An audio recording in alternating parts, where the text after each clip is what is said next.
Disney. A secretary at the company and her boyfriend were arrested yesterday in an insider trading scheme. Among the pieces of information that was meant to be sold, Disney CEO Bob Iger in serious talks to sell ABC to two private equity firms. Disney says the references to selling ABC were false. Brad Adgate is with us now. He is the research director at Horizon Media. It is an ad agency here in New York. Brad, always glad to have you in with us. On a scale of 1 to 10, I mean, you've been watching the media space for a very long time. Yeah. How likely is it, even though Disney said it's not looking to sell ABC, how likely is it that they are? Well, I think there's a pretty good chance that they will. I would, put odds at a little better than 50-50.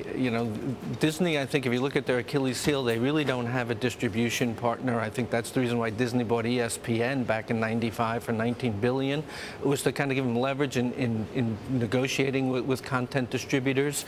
And also you saw what happened with the Oscars and Cablevision, where the networks are looking for a second revenue stream. ESPN, which is part of Disney, gets $4 a month per subscriber. That has to be one of the best rates out there. It is the best rate out there, and affords them the ability to go out and buy rights for the NFL and World Cup soccer next month. So I think that, you see what Comcast, which also made an unsolicited bid in '04 for that, so in buying NBC. So I think that the future's headed that way. It was interesting to see the stock reaction. I mean, it soared. It seems like Wall Street would welcome the news for Disney if it were able to sell ABC. How much do you think it's worth? What's fair value? Oh, gosh. Well, Comcast made a bid for $54 billion in 2004, and you have to think that that's going to be north of that. Somewhere in the range. It's hard to guess, but certainly in the $60–70 billion range. I mean, if you include the amusement parks, the studios, the stations, the networks, I mean, there's a lot of assets there.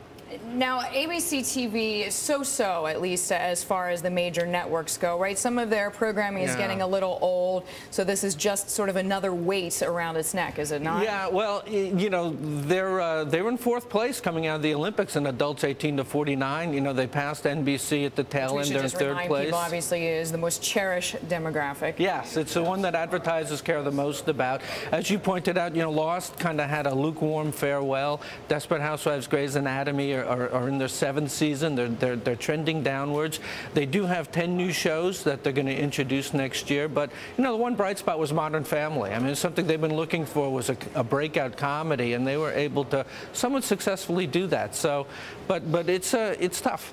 What about heading into the summer movie season? I mean, is there anything that's going to really be a redeeming bright spot for ABC this year, for Disney, rather?